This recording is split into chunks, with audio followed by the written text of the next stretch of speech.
إنه من سليمان إنه من سليمان وإنه بسم الله الرحمن الرحيم.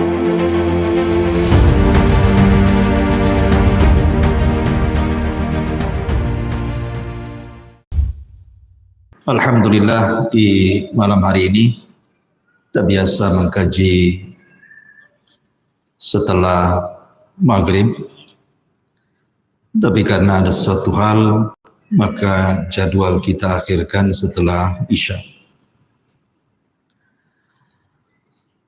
Taib, pembahasan di malam hari ini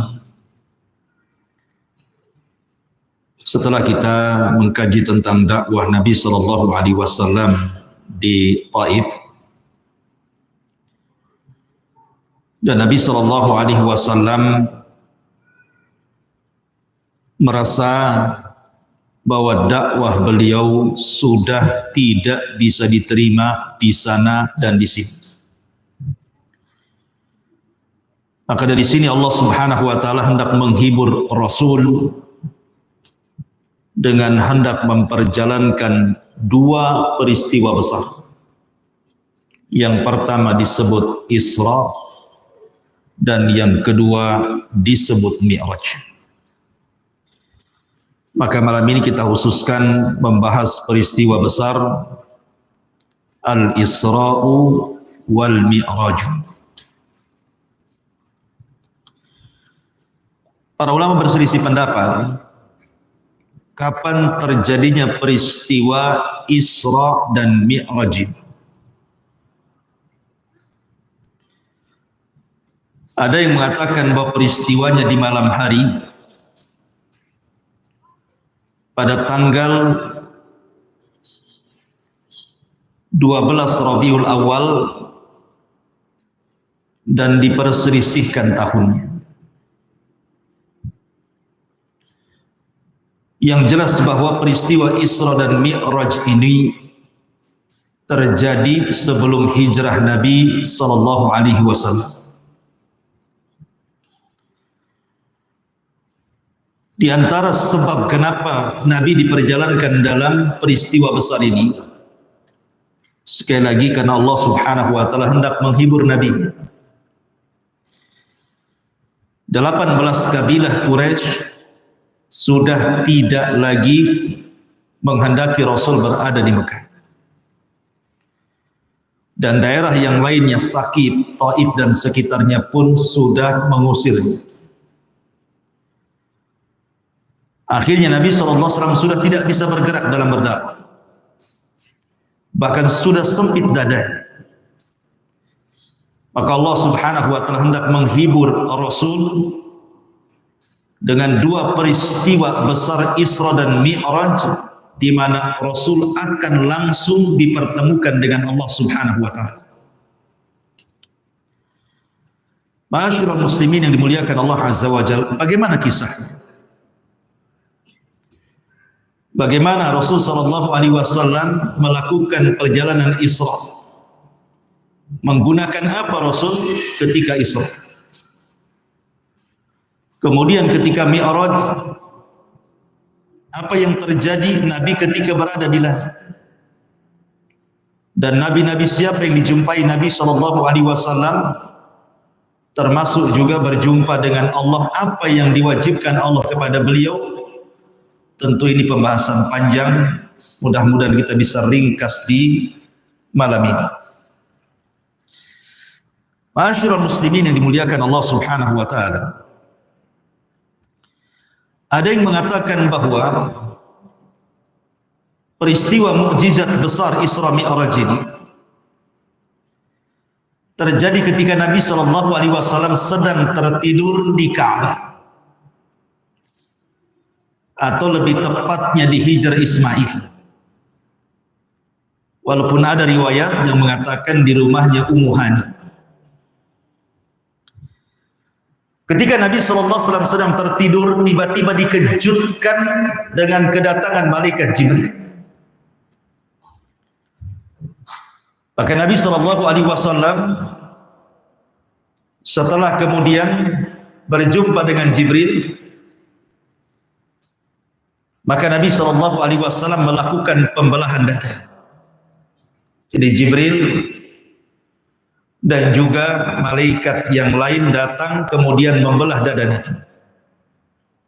Dan itu disyaratkan di dalam Al-Quran, alam nashrah laka sadrak. Terjadi silang pendapat berapa kali Nabi SAW dibelah dada itu, dan dibersihkan jantungnya dengan cara dicuci dengan air zam-zam di dalam bejana emas, kemudian dimasukkan iman dan hikmah. Ada yang mengatakan pembelahan dada itu terjadi 3 kali. Pertama saat Rasul masih kecil, di usia 4, ada yang mengatakan 6 tahun, dalam pangkuan Halimah Sa'diyah. Kemudian peristiwa yang kedua saat diangkatnya beliau menjadi Nabi dan Rasul saat turun suratul Adhan. Dan yang ketiga saat peristiwa Isra Mi'raj. Ini bagi yang berpendapat 3 kali pembelahan dada. Tapi pendapat yang masyhur bahwa Rasul cuma dibelah 2 kali. Saat masih kecil di pangkuan Halimah Sa'diyah dan saat peristiwa mukjizat besar Isra dan Mi'raj. Maka Nabi SAW kembali dibelah dadanya, diambil jantungnya, dicuci dengan air zam-zam dari bejana emas, kemudian dimasukkan kembali ke dadanya, kemudian dimasukkan iman dan juga hikmah, kebijaksanaan. Kenapa Nabi SAW harus dibelah dada? Kemudian dibersihkan hatinya. Karena Nabi SAW akan melakukan perjalanan besar, akan diperlihatkan tanda-tanda kuasa Allah, akan diterbangkan ke langit yang belum pernah Nabi satupun sampai ke tempat yang akan dituju Nabi. Dan Nabi akan diperlihatkan sorga, diperlihatkan neraka, diperlihatkan bentuk asli malaikat. Ribuan malaikat akan berjumpa dengan Nabi, diperjumpakan dengan para Nabi, sehingga butuh hati yang jernih.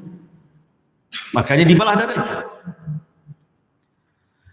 Maka setelah kemudian pembelahan dada ini, maka kemudian Jibril pun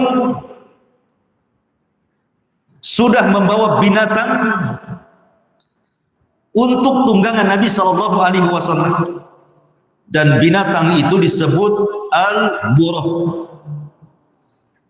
Disebut buraq karena kecepatan larinya seperti kilat.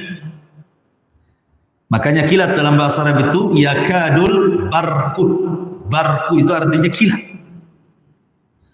di mana sekali melangkah itu, kata hadis Nabi SAW, maddal basar, sejauh mata memandang. Sekali langkah itu, satu langkah itu sejauh mata memandang, berarti cepat sekali. Lah buraq sendiri adalah dabatun asghar minal baghli wa akbar minal himar. Dia adalah kendaraan Rasul, bentuknya seperti kuda, tapi lebih kecil dibandingkan kuda, tapi lebih besar dibandingkan keledai. Sedang besarnya itu. Lah ketika kemudian Nabi SAW diperkenalkan dengan buraq, tiba-tiba buraq tidak mau ditunggangi Nabi. Yang namanya binatang tidak pernah ditunggangi dan orang yang menunggangnya asing, tentu binatang itu tidak langsung mau, kan itu risih bahasa kita. Buraq ini merasa risih. Maka Jibril alaihi salam kemudian berkata kepada buraq dan mengatakan, diam engkau wahai buraq, wallahi ma raqiba ahadun akram min Muhammadin sallallahu alaihi wasallam. Tidak ada satupun yang paling mulia yang akan menunggang di atas pundakmu wahai Buraq lebih mulia dibandingkan Muhammad. Maka Buraq pun terdiam. Dari sini ada faedah. Kalau binatang saja memahami kemuliaan Nabi Shallallahu Alaihi Wasallam, harusnya manusia jauh lebih memahami kemuliaan Rasul kita Muhammad Sallallahu Alaihi Wasallam. Anas ibn Malik radhiyallahu anhu bercerita dalam Musnad Imam Ahmad itu. Suatu ketika Nabi Sallallahu Alaihi Wasallam naik bersama Anas ibn Malik radhiyallahu anhu menunggang keledai. Kemudian berjalan-jalan di gang-gang kota Madinah. Tiba-tiba kemudian dari kejauhan ada seekor unta melihat Nabi. Dikejarnya Nabi sama unta itu. Sudah dekat, unta ini kemudian menyalip Nabi. Tiba-tiba berdiri di hadapannya. Setelah berdiri di hadapannya, tiba-tiba yabruk, unta ini langsung terduduk kemudian sujud.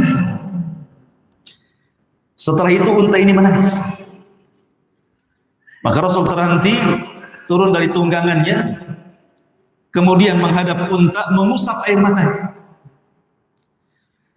Kemudian Nabi SAW seolah-olah berbincang dengan unta ini.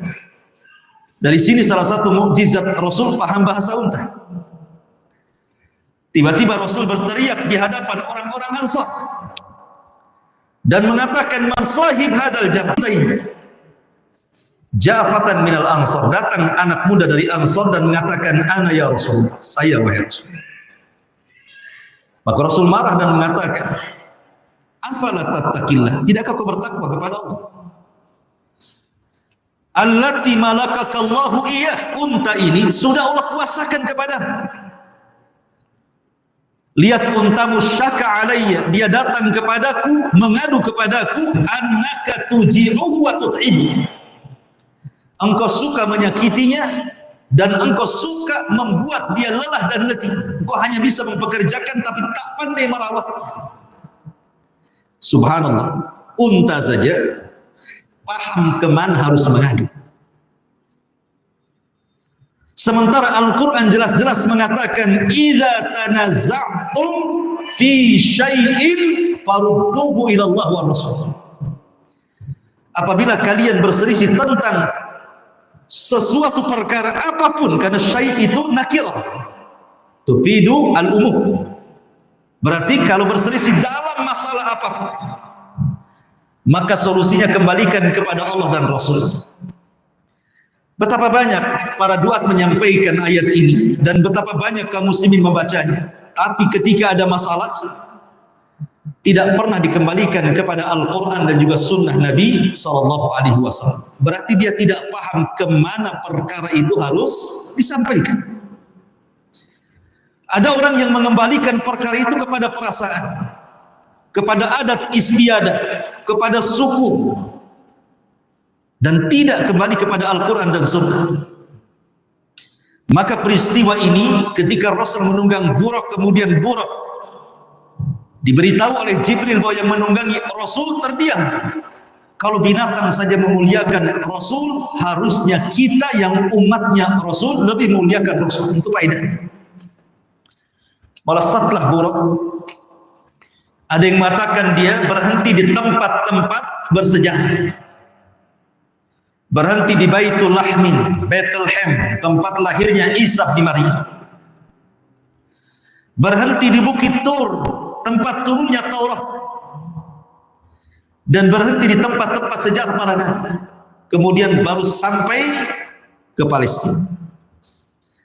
Perjalanan Rasul dari Masjidil Haram ke Palestina, Masjidil Aqsa, peristiwa ini disebut Al-Isra. Kalau Mi'raj ini lain lagi. Mi'raj ini naik ke langit. Kalau Isra itu dari Haram ke Aqsa, itu disebut Isra. Bahasa kitanya, orang yang berjalan malam-malam itu disebut Isra. Kalau antum jalan kaki dari rumah nanti setelah Isya ini, antum sedang Isra. Dari Beliung ke mana gitu. Lah ketika Nabi SAW sampai di Baitul Maqdis, maka Nabi SAW kemudian turun.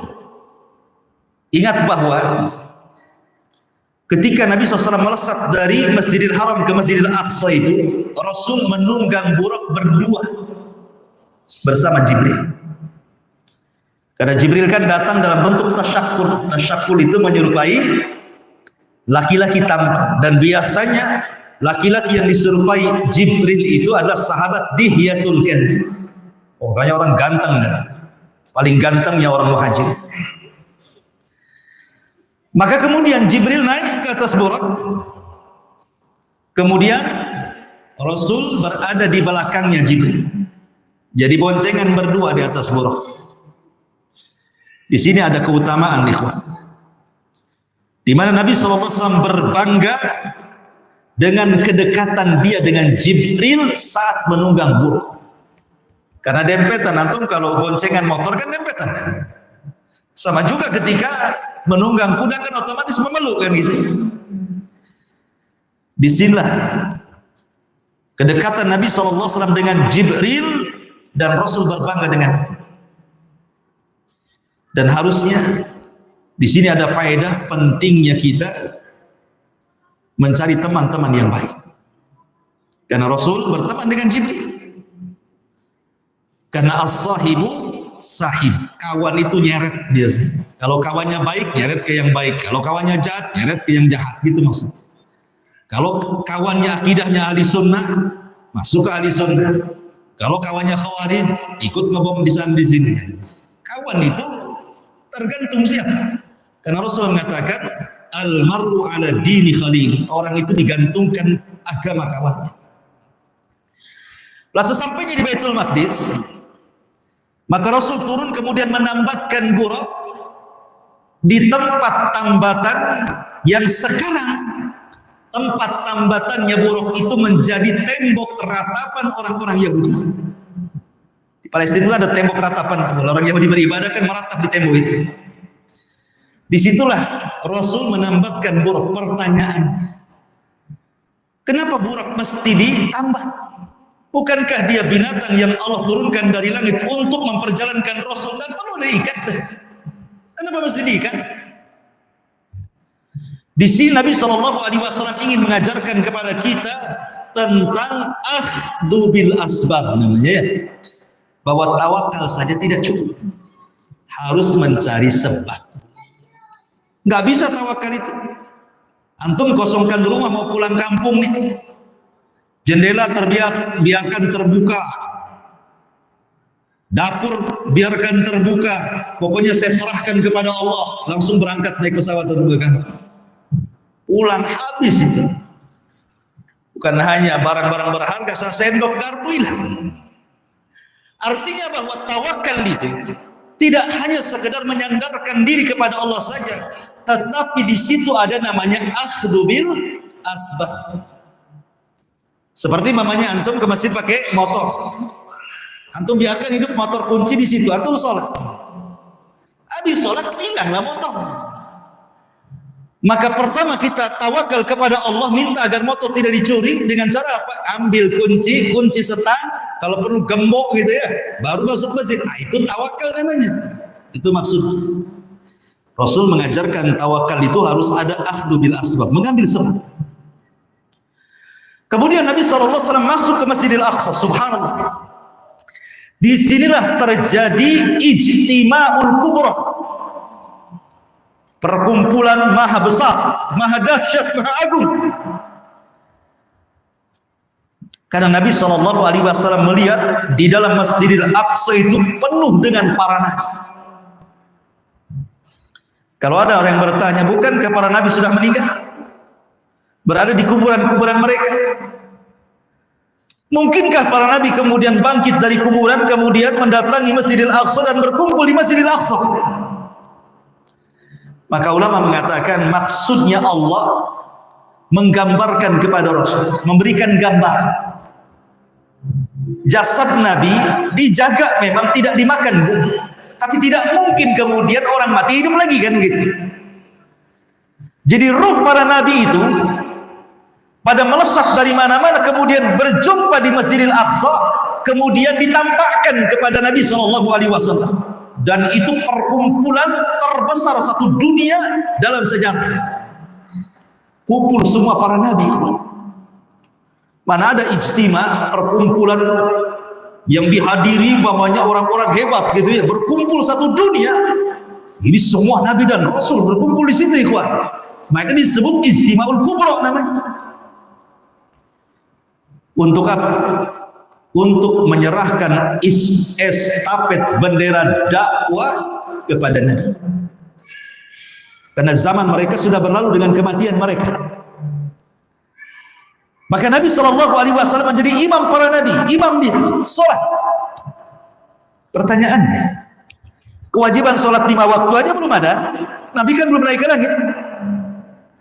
Kenapa Rasulullah SAW sholat dan mengimami manusia? Paham ya? Kan belum ada sholat. Sholat itu naik dulu ke langit, baru diwajibkan sholat, kemudian Rasul sholat. Kok sudah ada sholat di sini?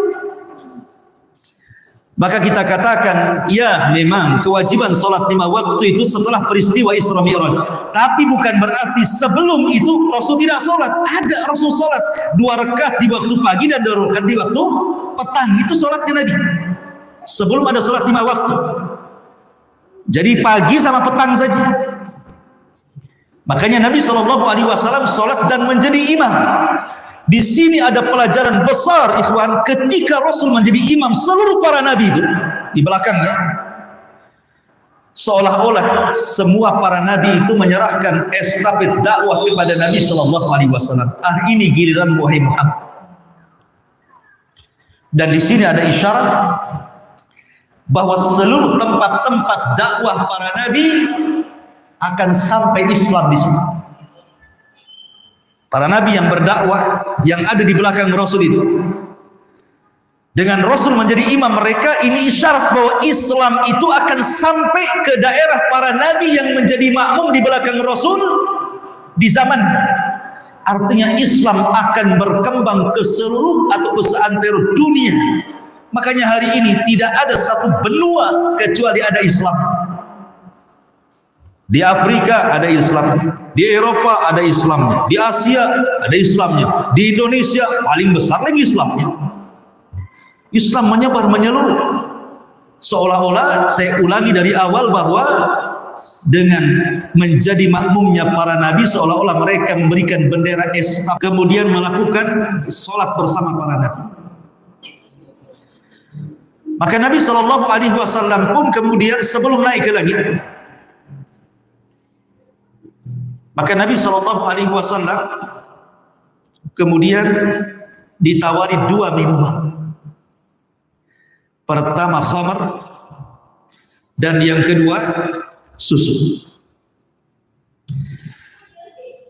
Mana 2 minuman yang dipilih Rasul? Rasul memilih susu dibandingkan khamar. Padahal khamar belum diharamkan. Karena pengharaman khamar itu terjadi di Madinah setelah hijrah. Di Mekah itu belum ada pengharaman khamar, masih boleh minum khamar, mabuk itu masih boleh di Mekah itu. Baru di Madinah ada pengharaman khamar. Artinya ketika Nabi SAW disodorkan 2 minuman, khamar dan juga susu, khamar tidak dilarang. Seandainya Rasul minum khamar pun tidak ada masalah kan gitu. Tetapi ketika Nabi SAW memilih susu, maka dikatakan kepada Nabi SAW, asabtal fitrah, asabtal fitrah. Kemudian wahudiyat ummatuka, engkau sudah mencocoki fitrahmu dan umatmu akan diberikan hidayah sesuai dengan fitrahmu. Coba kalau seandainya Rasul ngambil khamar dan khamar tidak diharamkan, mungkin antum sambil ngaji minum khamar. Mungkin itu aqua gelas itu isinya itu brandy. Apa lagi? Kalau dulu cap janggut gitu, tua macam-macam. Tetapi Rasul tidak memilih khamar, memilih susu, karena tahu secara fitrah khamar itu memang memabukkan dan madaratnya lebih besar dibandingkan manfaatnya. Ma'asyiral muslimin yang dimuliakan Allah Azza wa Jalla. Kemudian baru setelah itu Rasul sallallahu alaihi wasallam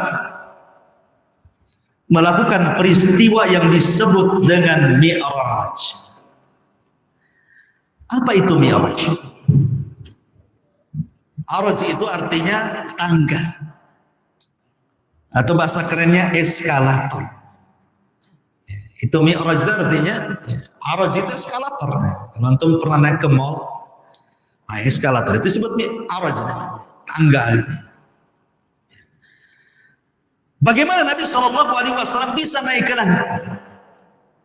Dengan apa Rasul bisa naik ke langit?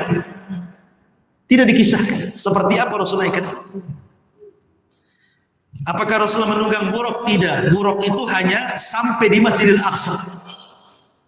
Yang jelas bahwa Nabi SAW dibawa oleh Jibril naik ke langit. Bagaimana caranya? Wallahu a'lam. Karena langit itu tinggi, ikhwan. Bintang yang paling dekat dengan bumi saja untuk mencapai dengan jarak cahaya itu bisa 3 tahun itu. Kata teori fisika gitu. Ya kan? Tinggi itu. Artinya bahwa perjalanan sedemikian tinggi, macam mana caranya itu?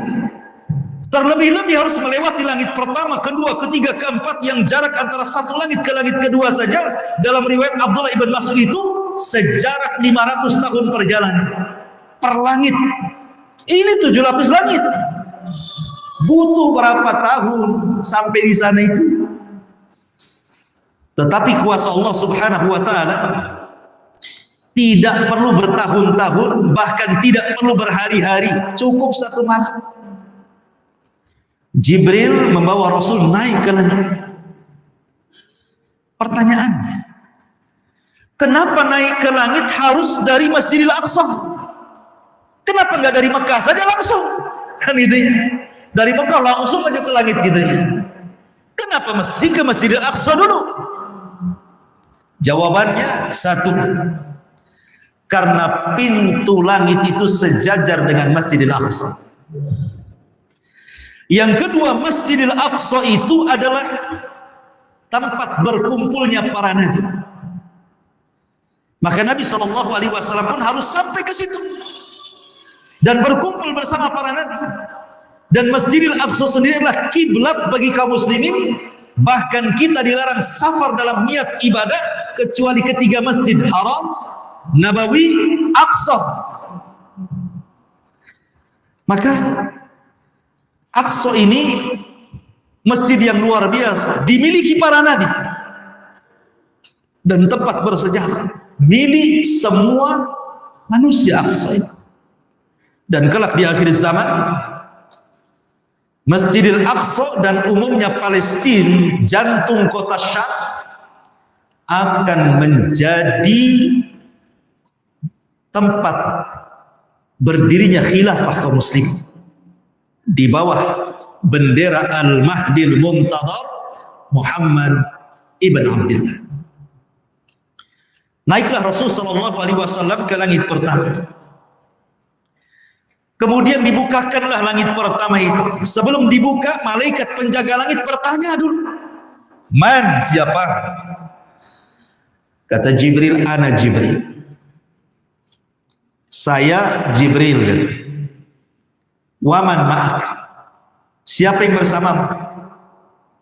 Muhammad. "Awa qad uhiya ilaihi." Sudah diperintahkan dia boleh naik ke langit. Lihat bagaimana security langit, kok bisa tegas kayak gitu ya. Ini yang naik Jibril. Jibril itu kepalanya malaikat.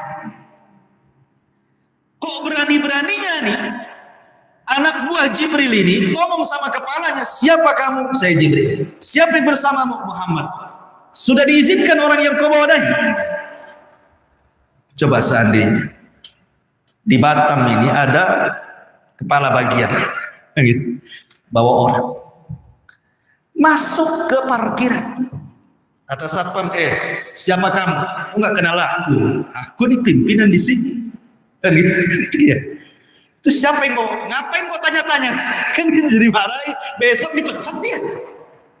Coba lihat, menunjukkan bahwa malaikat itu bertugas bukan karena Jibril, walaupun dia kepalanya kan gitu, dia pimpinannya, tapi dia bertugas karena Allah Subhanahu wa Ta'ala. Dia harus memastikan langit itu aman, karena langit itu ala malaikat masalahnya. Tidak sembarang orang naik turun itu. Makanya pintu langit juga difirmankan dalam Al-Quran, At-Tariq, wa ma adraka mat-tariq, an-najmu sakit. Tariq itu artinya orang yang mukul pintu tuh, tuk tuk tuk, itu namanya tariq. Lalu apa yang diketuk itu? Pintu langit. Artinya pintu langit tak sembarang main buka tutup dia.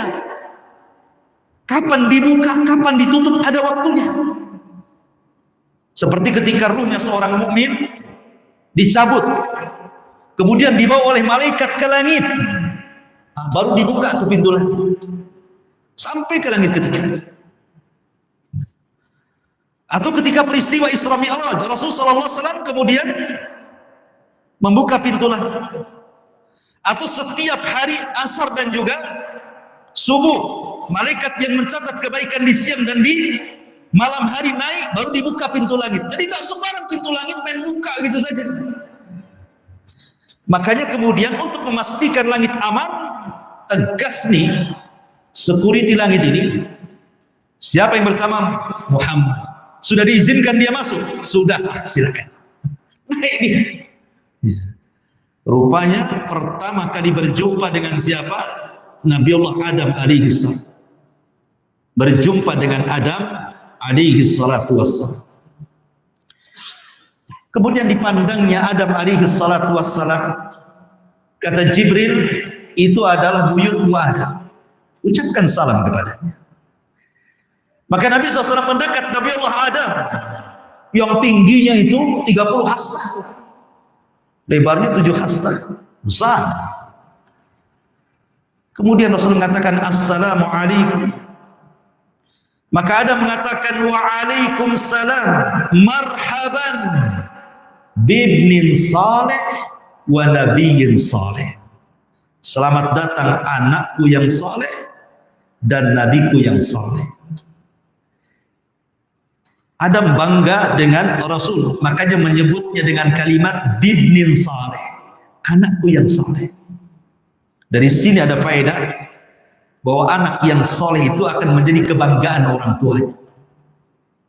Ya kan?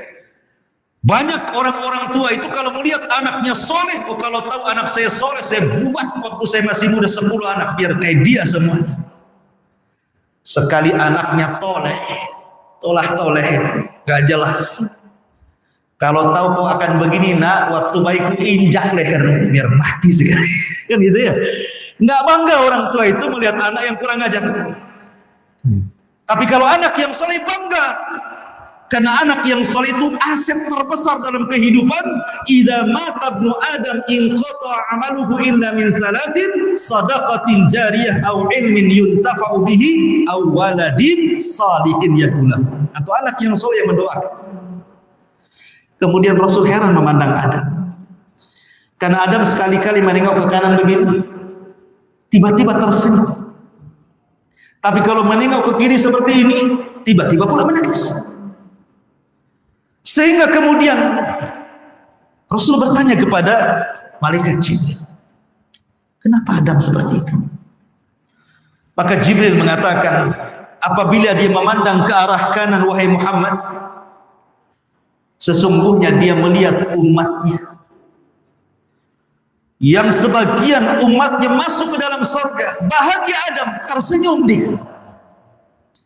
Tapi ketika dia melihat ke arah kiri, ada sebagian keturunannya, umatnya yang masuk ke dalam neraka, menangis. Dari sini ada faedah bahwa harusnya orang-orang itu menyesali dosanya dengan menangis. Kalau orang banyak berbuat dosa, banyak-banyaklah menangis. Begitulah para ulama. Karena dosa itu memiliki pengaruh kepada ibadah masalahnya. Ibrahim ibn Adham seorang ulama zuhud yang luar biasa. Dia beli satu gantang kurma di Mekah. Ada orang jual kurma, beli dia kurma satu gantang. Rupanya di bawah gantang ada satu biji kurma jatuh. Kurma itu tidak tahu apakah kurma yang jatuh dari gantang yang sudah dikilonya, ataukah satu butir kurma itu adalah kurma milik penjualnya. Syubhat kan? Husnudon saja Ibrahim bin Adam main ambil saja karena sudah dibeli. Ambil makan. Dia pikir itu kurma yang jatuh dari gantangnya. Rupanya kurma itu bukan jatuh dari gantang yang sudah dibelinya, tapi kurma itu adalah kurma milik penjualnya yang belum masuk ke gantang itu. Safarlah dia ke Palestina, hendak i'tikaf di Masjidil Aqsa dan beribadah. Berbulan-bulan dia di situ atau berhari-hari selama dia di Masjidil Aqsa i'tikaf, qiyamul lail, baca doa, ibadah, tidak khusyuk. Enggak khusyuk. Susah untuk khusyuk. Sehingga dia berpikir, kenapa, ada apa dengan ibadahku ini? Mulai dia merenung, sedih, kenapa dia tidak bisa khusyuk dalam sholat. Ini ulama salaf. Rupanya teringat dengan satu butir itu. Jangan-jangan gara-gara satu butir itu, satu butir kurma yang kumakan, ini pula yang menyebabkan ibadahku terganggu. Coba ingat. Akhirnya dia safar balik lagi ke Mekah gara-gara satu butir kurma. Balik dia ke Mekah, cari tukang jual itu. Rupanya yang jual berbeda pula. Yang tadinya tua sekarang jadi muda. Kemudian ditanya, mana Pak tua yang jual kurma itu? Kata penjual, ini maaf dia sudah meninggal. Wah, langsung sesak dada. Berarti gak akan ketemu dengan orang. Kamu siapanya? Saya anaknya, Pak. Oh, kalau begitu begini, dulu waktu bapakmu yang jualan, aku pernah membeli kurma. Di kolong gantang ada satu butir kumakan, karena aku sangka itu kurma yang jatuh dari gantangku. Tolong ikhlaskannya. Kata anaknya, bagi saya sih kalau hanya sebutir kurma, apalah artinya, saya ikhlaskan. Masalahnya bapak saya anaknya 10. Ada di mana-mana gitu kan, bayangkan. Akhirnya dia nyari anaknya satu-satu, minta diikhlaskan satu-satu itu, bayangkan.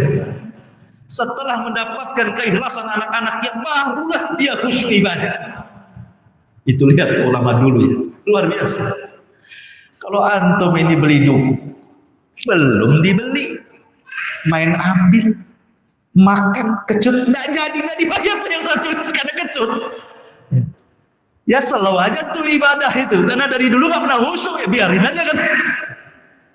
La haula wala quwata illa billah. Artinya bahwa Nabi Adam alaihi salatu wassalam itu menangis karena melihat umat yang berdosa. Kemudian Rasulullah SAW naik lagi ke langit kedua. Berjumpalah Rasul dengan Nabi Allah Isa dan juga Yahya alaihi wassalam. Kata Jibril, ucapkan salam kepada mereka. Maka Rasul mengatakan, Assalamualaikum. Maka Nabi Isa dan Yahya mengatakan, Waalaikumsalam. Marhaban bisahibin saleh wa nabiyyin saleh. Selamat datang temanku yang saleh dan nabiku yang saleh. Kalau ada mengatakan anakku yang saleh, kalau ini temanku yang saleh dan nabiku yang saleh. Dari sini juga penting kita itu mencari teman yang saleh. Makanya Hasan Al-Basri rahimahullahu ta'ala mengatakan apa? Istaghfiru bisahibikumus salih fa innahu yanfa'ukum yaumal qiyamah. Perbanyak teman-teman yang saleh karena itu akan menjadi manfaat bagi kamu saat nanti pada hari kiamat. Karena mereka juga akan memberikan syafaat kepada kita. Makanya ada satu kisah yang disebut dengan Suqul Jannah. Suq al-Jannah, pasar surga. Surga juga ada pasar sama. Jadi pasar ini bukan tempat jual beli, surga ada jual beli. Tapi pasar ini tempat orang bereuni, Jadi orang-orang yang pernah kita kenal di bumi kemudian masuk ke dalam surga, reuninya itu tiap Jumat itu di pasar itu.